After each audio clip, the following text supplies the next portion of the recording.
नमस्कार दोस्तों, एक बार फिर से आपका स्वागत है मिशन जेपीएससी में। आज हम लोग झारखंड कंप्लीट करंट अफेयर का ये दूसरा पार्ट है, ये पार्ट 2 है। और आज हम ये कोशिश करेंगे कि हम लोग सारे के सारे जो करंट अफेयर है उसे ख़त्म कर दें। हमने कल कुछ करंट अफेयर देखे थे और आज हम लोग कोशिश करेंगे कि हम इस करंट अफेयर को ख़त्म कर दें।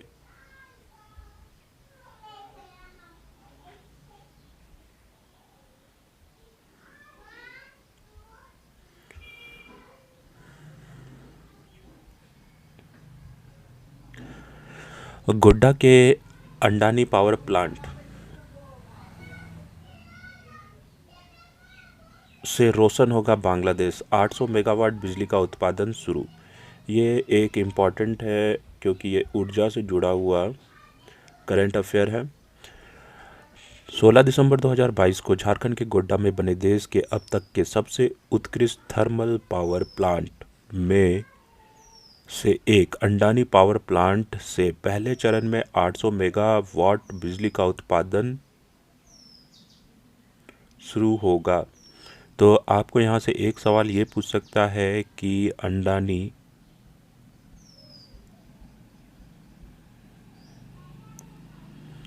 पावर प्लांट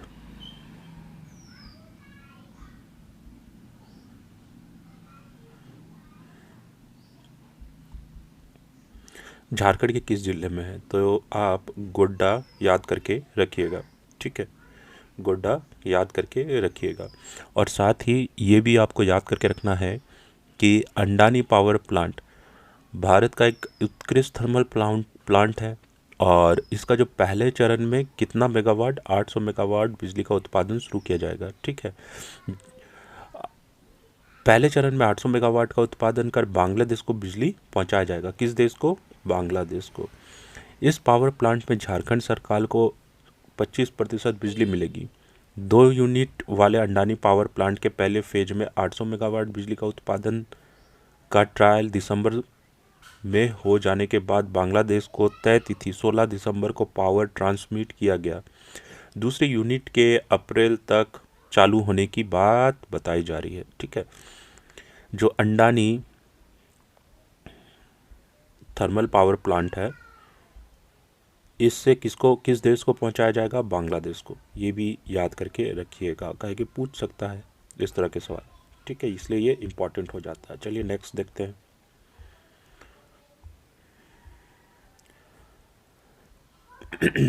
ये भी इम्पोर्टेंट है क्योंकि हाल फिलहाल में लैब असिस्टेंट में इससे रिलेटेड एक क्वेश्चन पूछ लिया था, एयरपोर्ट से रिलेटेड, ठीक है।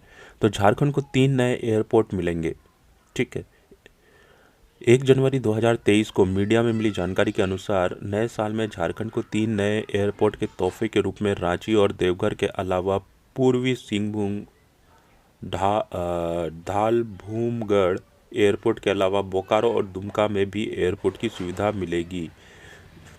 अगर ये नए एयरपोर्ट खुल जाएंगे तो टोटल जो एयरपोर्ट की संख्या झारखंड में 5 हो जाएगी। तो याद रखिएगा, रांची में पहले से है बिरसा मुंडा एयरपोर्ट, ठीक है। इसके अलावा पूर्वी सिंहभूम धालभूमगढ़ एयरपोर्ट, बोकारो, दुमका, यहाँ पे भी एयरपोर्ट खोलने की बात की जा रही है।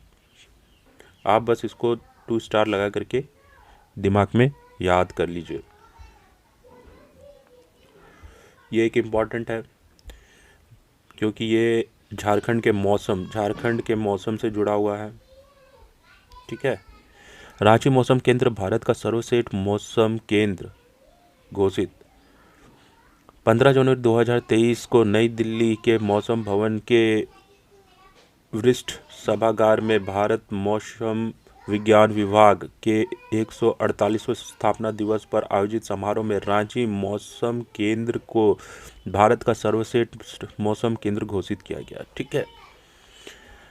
अब ऐसी बात नहीं है कि अन्य राज्यों में मौसम केंद्र नहीं है, ठीक है, लेकिन उसके बावजूद संपूर्ण भारत में रांची के मौसम केंद्र को सर्वश्रेष्ठ मौसम केंद्र 2023 के लिए चुना गया है। तो यहाँ से एक सवाल बनता है आपके लिए कि निम्नलिखित में से किस मौसम केंद्र को भारत का सर्वश्रेष्ठ मौसम केंद्र घोषित किया गया है। ठीक है, इसलिए ये इम्पॉर्टेंट हो जाता है। इसको भी आप 3 स्टार लगा करके 3-4 स्टार लगा करके रख सकते हैं।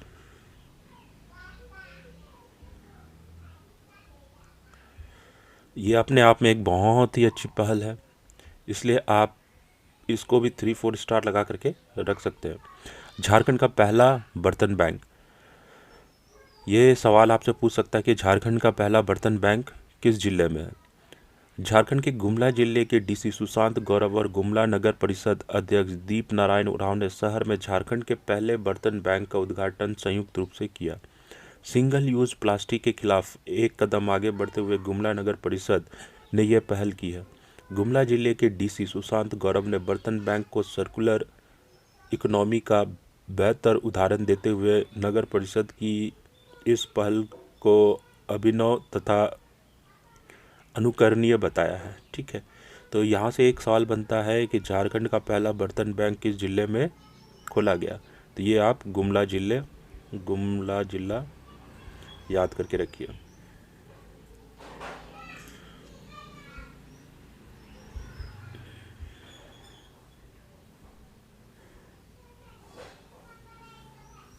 ये भी इम्पोर्टेंट है। ठीक है, क्योंकि इसका उद्घाटन अमित शाह ने झारखंड के देवघर में इफ्को नैनो यूरिया प्लांट, ठीक है, इसलिए ये इसको 3-4 स्टार लगा करके रख लीजिए आप, क्योंकि आज नहीं तो कल ये पूछेगा ही। केंद्रीय गृह एवं सहकारिता मंत्री अमित शाह ने झारखंड के देवघर में इफ्को नैनो यूरिया प्लांट के 5वें संयंत्र का भूमि पूजन और शिलान्यास किया है। 4 फरवरी 2022 को केंद्रीय गृह एवं सहकारिता मंत्री अमित शाह ने झारखंड के देवघर में विश्व के पहले यहाँ से यह क्वेश्चन बन सकता है कि विश्व का सबसे पहला इफ्को नैनो यूरिया प्लांट कहाँ स्थापित किया गया है। आपको याद रखना है देवघर। ठीक है, तो 4 फरवरी 2022 को केंद्रीय गृह एवं सहकारिता मंत्री अमित शाह ने झारखंड के देवघर में विश्व के पहले इफ्को नैनो यूरिया प्लांट के 5वें संयंत्र का भूमि पूजन और शिलान्यास किया। इसके प्रमुख बिंदु कौन कौन से हैं। केंद्रीय मंत्री अमित शाह ने कहा कि नैनो यूरिया को देवघर इकाई बनाने में यह प्रति वर्ष लगभग 6 करोड़ तरल यूरिया, ठीक है, तरल यूरिया क्या होता है, लिक्विड यूरिया होता है, जहां हम लोग यूरिया जो सॉलिड रूप में यूरिया का इस्तेमाल करते हैं, खेतों में इस्तेमाल करते हैं, उसके बदले में हम लोग लिक्विड यूरिया का इस्तेमाल करेंगे। बस कुछ बूंद आपको पानी में डाल देना है और आप अपने खेत में इसका छिड़काव कर सकते हैं। ठीक है, तो यही है तरल यूरिया। 6 करोड़ तरल यूरिया की बोतलों का निर्माण किया जाएगा, जिसके आयात पर हमारी निर्भरता कम होगी और भारत इस क्षेत्र में आत्मनिर्भर बनेगा। तो इसीलिए ये आपको इफ्को नैनो यूरिया प्लांट, ठीक है, ये कहाँ खोला जा रहा है, देवघर में। और ये याद रखिएगा कि केंद्रीय मंत्री अमित शाह ने इसका उद्घाटन किया है। ठीक है, केंद्रीय मंत्री ने कहा कि 500 ग्राम की एक छोटी सी बोतल यूरिया के एक पूरे बैग का विकल्प बनेगी। मतलब अगर ये 500 आधा लीटर का हाफ लीटर का एक बॉटल है, ये पूरे एक बैग या एक बोरे के उतना आपका काम कर देगी। ठीक है, केमिकल फर्टिलाइजर भूमि में उपस्थित कुदरती खाद बनाने वाले केंचुओं को मार देती है। ठीक है, वहीं तरल यूरिया का छिड़काव करने पर भूमि किसी भी प्रकार से विषाक्त नहीं होती है। तो इसलिए ये इम्पॉर्टेंट हो जाता है और इसको आप 3 या 4 स्टार लगा करके चल सकते हैं। ये आज नहीं तो कल आपसे पूछ सकता है। ये भी एक इम्पॉर्टेंट है। ठीक है, सिमडेगा में मिले आदि मानव के साक्ष्य। 7 फरवरी 2023 को मीडिया से मिली जानकारी के अनुसार प्राकृतिक सुंदरता, हॉकी तथा आदिवासी बहुल्य राज्य जिले के रूप में जाने जाने वाला सिमडेगा में आदि मानव के साक्ष्य मिले हैं। कहाँ, सिमडेगा में। ये रिसेंट करंट अफेयर है, तो यहाँ से सवाल पूछने के चांसेस बढ़ जाते हैं। डॉक्टर अंशुमाला तिर्की व बालेश्वर कुमार बेसरा ने जिले के कई स्थलों का भ्रमण कर आदिमानव द्वारा बनाए गए शैल चित्र ढूंढ निकाले हैं। ये शैल चित्र बीरू, बंगारू, घोसारा, झुरिया, पूर्णा पानी, कोलिबिरा के भंवर पहाड़ पर जलडेगा के परबा जैसे स्थानों में मिले हैं। यह शैल चित्र मुख्यतः लाल एवं सफ़ेद रंग से बनाई गई है। तो यहाँ से आपको ये पूछ सकता है कि आदिमानव के साक्ष्य निम्नलिखित में से किस जिले में मिले हैं? तो आपको सिमडेगा जिला याद करके रखना है।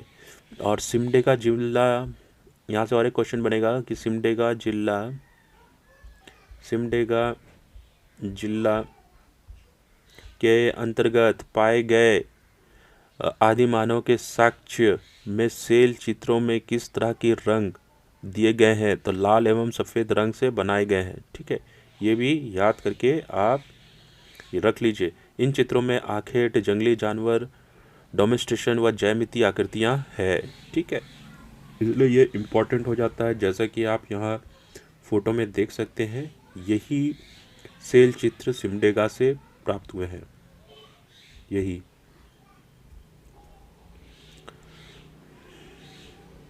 ये भी एक इम्पॉर्टेंट है।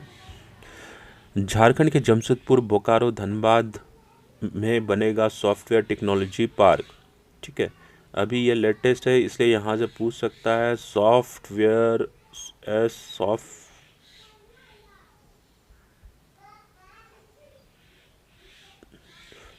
Technology park. ठीक है, 8 फरवरी 2023 को मीडिया से मिली जानकारी के अनुसार केंद्रीय इलेक्ट्रॉनिक और सूचना प्रौद्योगिकी मंत्रालय ने झारखंड के जमशेदपुर, बोकारो, धनबाद में सॉफ्टवेयर पार्क के गठन के प्रस्ताव को मंजूरी दे दी है। ठीक है, गौरतलब है कि केंद्र सरकार देश के छोटे शहर में डिजिटल संभावना का विस्तार करना चाहती है, जिससे युवाओं को डिजिटल अर्थव्यवस्था में भागीदारी बनाया जा सके। इसके लिए छोटे शहरों में सॉफ्टवेयर टेक्नोलॉजी पार्क की स्थापना की जा रही है।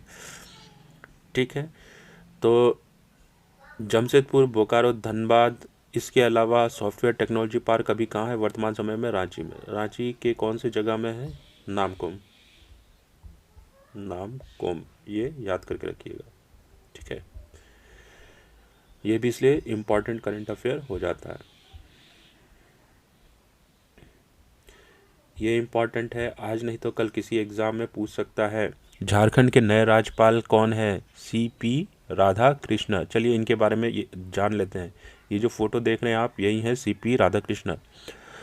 12 फरवरी 2022 को केंद्र सरकार ने तमिलनाडु के वरिष्ठ BJP नेता CP राधाकृष्ण को झारखंड का नया राज्यपाल बनाया है। वह प्रदेश के वर्तमान राज्यपाल रमेश बैस का स्थान लेंगे। गौरतलब है कि राष्ट्रपति द्रौपदी मुर्मू ने महाराष्ट्र के राज्यपाल के रूप में भगत सिंह कायासारी और लद्दाख के उपराज्यपाल में राधाकृष्ण माथुर के इस्तीफे को स्वीकृति दी है और 13 राज्यपाल और उपराज्यपाल की नियुक्ति की है। CP राधाकृष्ण को झारखंड का राज्यपाल बनाया गया है। वहीं झारखंड के राज्यपाल रमेश बैस को महाराष्ट्र के राज्यपाल के रूप में नियुक्त किया गया है। CP राधाकृष्ण झारखंड के 11वें राज्यपाल होंगे। ठीक है, तो इनकी नई नियुक्ति हुई है। वर्तमान समय में झारखंड के राज्यपाल कौन होंगे? CP राधाकृष्ण। इसको आप 3-4 स्टार लगा करके रख सकते हैं, क्योंकि आज नहीं तो कल किसी एग्जाम में यह पूछ सकता है।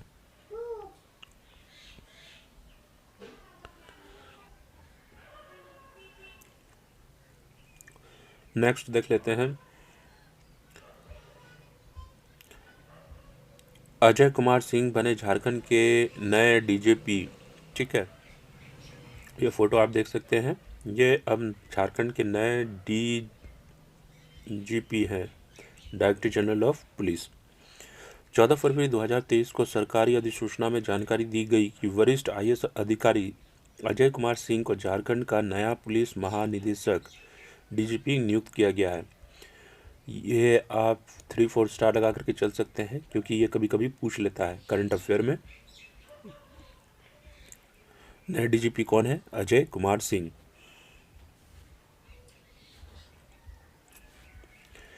ये एक इम्पॉर्टेंट हो जाता है क्योंकि हाल ही फ़िलहाल में लैब असिस्टेंट के एग्ज़ाम में यहाँ से सवाल पूछा गया था कि झार नियोजन पोर्टल किससे संबंधित है। झार नियोजन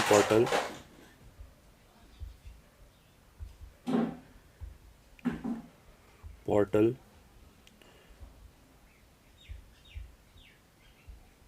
किससे संबंधित है, ठीक है। तो इसीलिए ये एक इम्पॉर्टेंट हो जाता है क्योंकि हाल ही फ़िलहाल में लैब असिस्टेंट में यहाँ से सवाल आए हैं। झार नियोजन पोर्टल का उद्घाटन श्रम नियोजन परीक्षण एवं कौशल विकास विभाग की ओर से बनाए गए इस पोर्टल के माध्यम से